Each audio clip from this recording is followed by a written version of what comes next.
ॐ एकदन्ताय विद्महे वक्रतुण्डाय धीमहि तन्नो दन्ती प्रचोदयात्।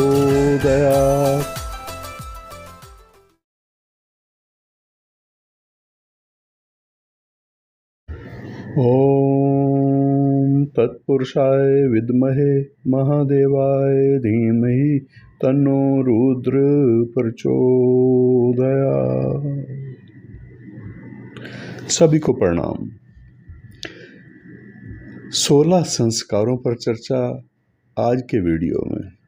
16 संस्कार जो हमारी प्राचीन संस्कृति का एक मुख्य अंग रहे हैं। वेद पुराणों और धर्मशास्त्रों में 16 संस्कारों की आवश्यकता पर बल दिया गया है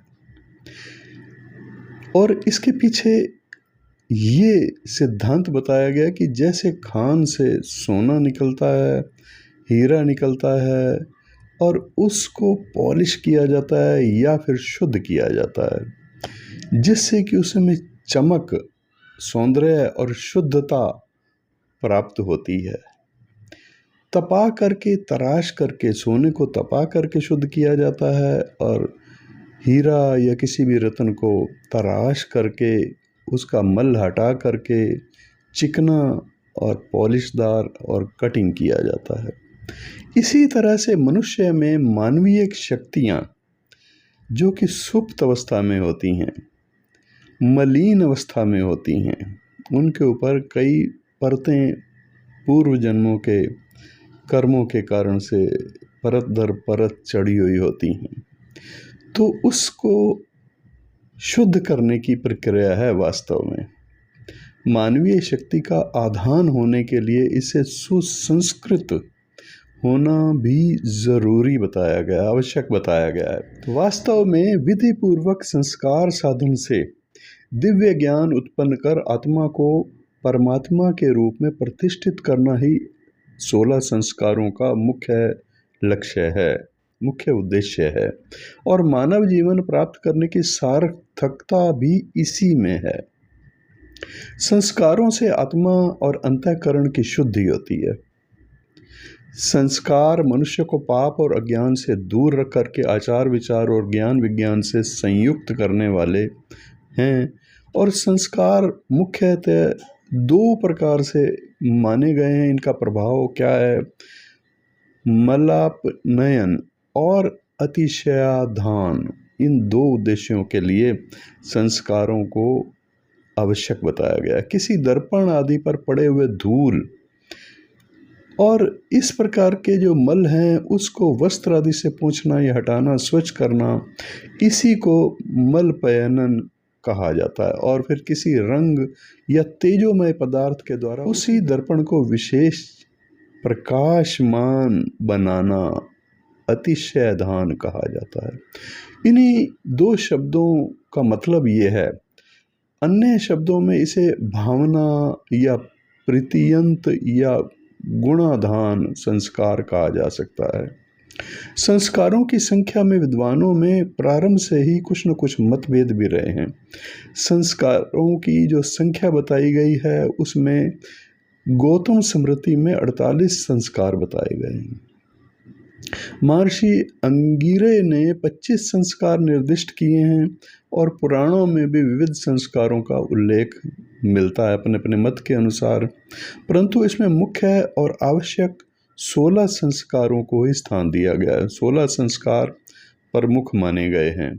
महर्षि व्यास द्वारा प्रतिपादित प्रमुख जो 16 संस्कार हैं, आज हम उसी के विषय में आपको परिचय करवाने जा रहे हैं। क्या हैं ये 16 संस्कार और इनकी आवश्यकता क्या है, इनके नाम क्या हैं? आज का बालक, आज के बच्चे तो संस्कारों का नाम भी नहीं जानते होंगे। तो आवश्यक है बच्चों को ये शिक्षा देना कि ये संस्कार क्या हैं और क्यों इनका निर्धारण हमारे विद्वानों, हमारे आचार्यों ने किया है। 16 संस्कार की जो सूची है उसमें पहला संस्कार गर्भाधान संस्कार है।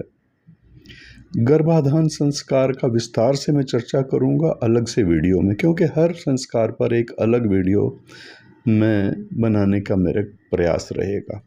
लेकिन आज सिर्फ 16 संस्कार हैं क्या, इनकी चर्चा, इनका लिस्ट ही आप समझ लीजिए।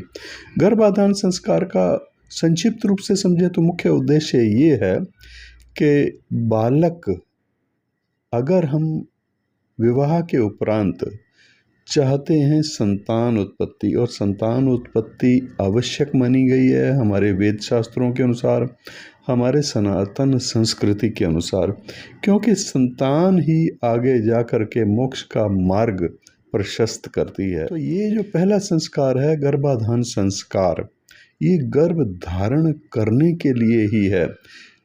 सुसंस्कृत होकर के अगर पति और पत्नी गर्भ धारण की प्रक्रिया को पूर्ण करें, जिसका विधान बताया गया है गर्भाधान संस्कार में, इसकी चर्चा मैं अलग से वीडियो में करूंगा। तो ये संस्कार गर्भाधान के समय किया जाता है। गर्भाधान जब आवश्यकता हो तो उससे पूर्व किया जाता है, उसी के लिए किया जाता है। दूसरा संस्कार है 16 संस्कारों में पुंसवन संस्कार। पुंसवन संस्कार गर्भाधान के बाद, गर्भ रह जाने के बाद तीसरे महीने में किया जाता है। इसकी आवश्यकता पर भी विशेष मैं चर्चा करूंगा, जो इससे संबंधित वीडियो होगा उसमें। तीसरा संस्कार है गर्भधारण के 6ठे महीने में ये किया जाता है, या फिर कहीं कहीं 8वें महीने में भी किया जाता है। 6ठे महीने में कर लीजिए या 8वें महीने में कर लीजिए। तीसरे संस्कार का नाम है सीमंतोन्नयन संस्कार। ये संस्कार तीसरा संस्कार है। चौथा जात कर्म संस्कार है। ये संस्कार जन्म के समय किया जाता है। जैसे ही बच्चे का जन्म होता है उसी समय ये संस्कार माता पिता या दादा दादी इनके द्वारा किया जाता है। पांचवा है नामकरण संस्कार। ये संस्कार शिशु के जन्म के 11वें या 12वें दिन किया जाता है। और छठा संस्कार है निष्कर्मण संस्कार। ये संस्कार शिशु को पहली बार जब घर से बाहर ले जाया जाता है उस समय किया जाने योग्य है, उस समय किया जाता है।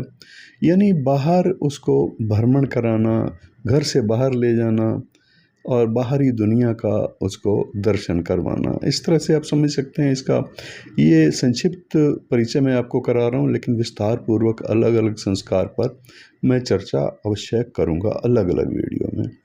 सातवां संस्कार है जो निष्कर्मण संस्कार के बाद है अन्नप्राशन संस्कार। पहली बार बच्चे को जब अन्न खिलाया जाता है माता के दूध के साथ साथ उसको आवश्यकता महसूस होती है, तो ये संस्कार कहा गया है शिशु को पहली बार अन्न खिलाने के समय किया जाता है।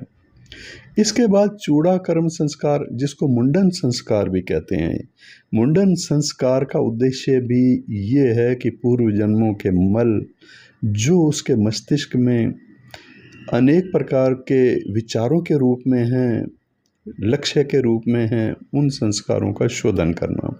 ये संस्कार प्रथम बार शिशु के बाल कटवाने के समय किया जाता है।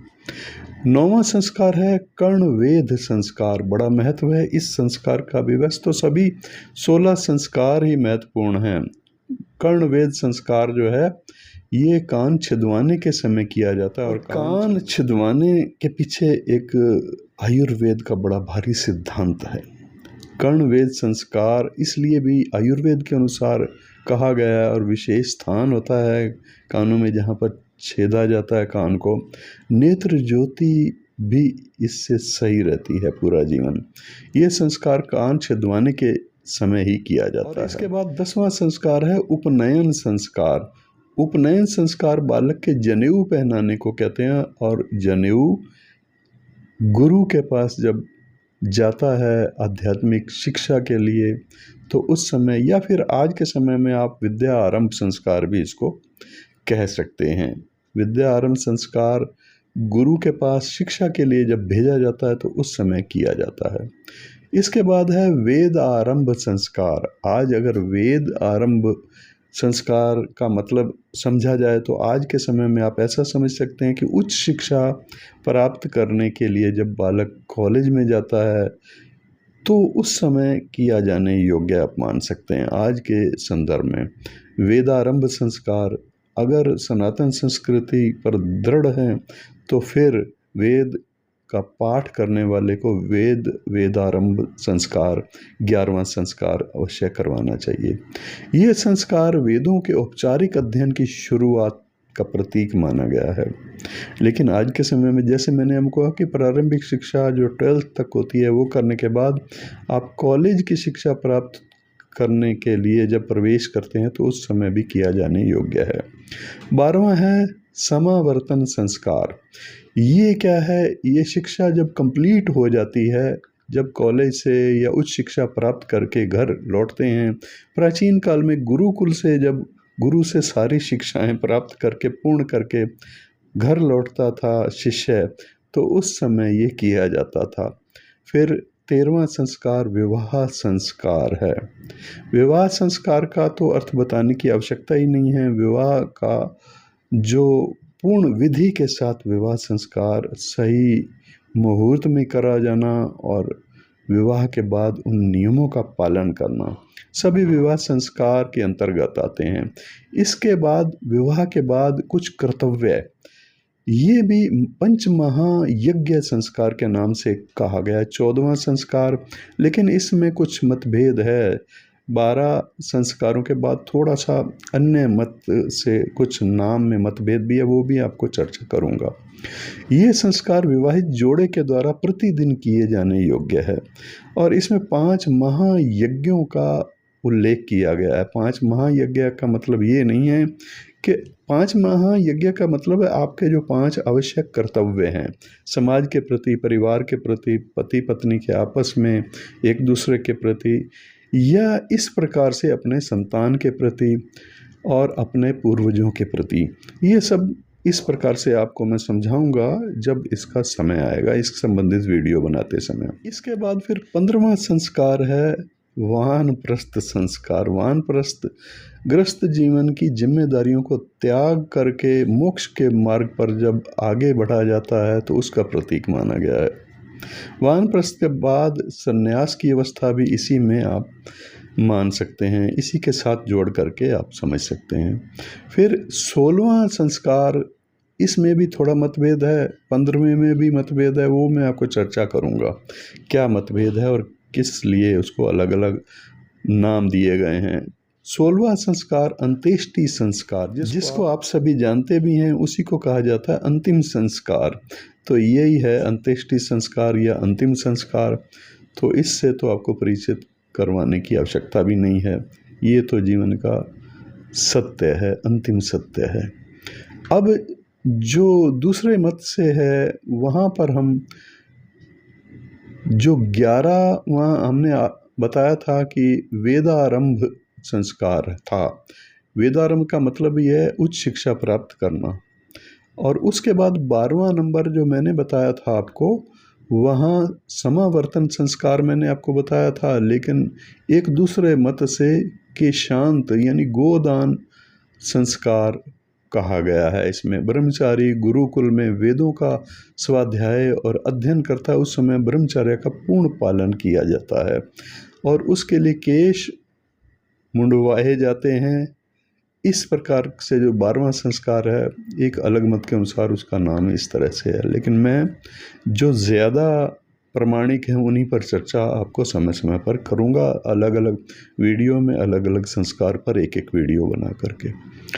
13वां संस्कार जो समावर्तन संस्कार है, वो 13वां संस्कार कहा गया है एक मत के अनुसार, लेकिन जब मैंने आपको बताया समावर्तन, वो 12वां संस्कार बताया है और ये जो है वेदारंभ के बाद किया जाने वाला संस्कार बताया था इससे पहले। लेकिन दूसरे मत से समावर्तन 13वां संस्कार है और 14वां विवाह है। 14वां संस्कार विवाह को माना गया है एक दूसरे मत के अनुसार, लेकिन पहले जो मैंने आपको बताया विवाह संस्कार 13वां बताया है। तो यहाँ थोड़ा सा 11 के बाद नामों में थोड़ा मतभेद मिलेगा, पर मैं आपको स्पष्ट करूँगा जब इनके वीडियो आपके सामने प्रस्तुत करेंगे। 14वां विवाह संस्कार कहा गया है एक अन्य मत से, और 15वां अग्नि परिग्रह विवाह के साथ ही जोड़ा हुआ है ये संस्कार, विवाह के समय ही किया जाता है ये संस्कार भी। 14 और 15 सम्मिलित करके बताए गए हैं, लेकिन यहाँ जो मैंने पहले आपको बताया है उसमें 14वां संस्कार महायज्ञ संस्कार बताया और 15वां मैंने आपको वानप्रस्थ संस्कार बताया है, 16वां अंत्येष्टि संस्कार बताया है। यहाँ 15वां विवाह अग्नि परिग्रह विवाह संस्कार के समय किया जाने वाला, और फिर 13वां त्रेता अग्नि संग्रह संस्कार। और ये संस्कार एक अलग मत से कुछ इसके अर्थ अलग निकलते हैं, आचार्यों ने बताए हैं, लेकिन जो प्रमुखता से और ज़्यादा मतों के अनुसार हैं मैं उन्हीं पर आपको परिचित करा करके उन्हीं पर विस्तार पूर्वक वीडियो के द्वारा बताऊंगा उनका महत्व क्या है। तो इससे नेक्स्ट वीडियो में हम शुरू करने जा रहे हैं गर्भाधान संस्कार। गर्भाधान संस्कार की आवश्यकता क्यों होती है, क्या लाभ होते हैं, इसके पीछे उद्देश्य क्या है, इसके पीछे विज्ञान क्या है, इसके पीछे रहस्य क्या है और क्या लाभ है, क्यों जरूरी है, इस पर बहुत कुछ मैं आपको बताऊंगा नेक्स्ट वीडियो में। प्रतीक्षा कीजिए नेक्स्ट वीडियो की। और दोस्तों ये क्रम चलता रहे, क्योंकि संस्कार से बच्चे परिचित नहीं हैं आज के समाज में देखें तो, इसलिए आप ज़्यादा से ज़्यादा लोगों को शेयर ज़रूर करना है इस वीडियो को, और इस चैनल को सब्सक्राइब करवा दीजिए ज़्यादा से ज़्यादा लोगों के द्वारा, और शेयर कर दीजिए, लाइक कर दीजिए, और सब्सक्राइब के साथ घंटे का बटन दबाएंगे उसको पुश करके ऑल पर क्लिक ज़रूर कर दीजिएगा, जिससे कि निरंतर आपको इसी क्रम की वीडियो मिलती रहें। आगे संस्कारों के बाद फिर मेरा लक्ष्य यही है कि जिसकी आवश्यकता है समाज को और भूला हुआ है उन उपवास, उन व्रतों को, उनके वैज्ञानिक रहस्य क्या हैं, उन सब पर भी आगे मैं बढ़ करके इसके बाद चर्चा करूंगा, लेकिन पहले 16 संस्कारों का क्रम पूरा होने दीजिए। नमस्कार।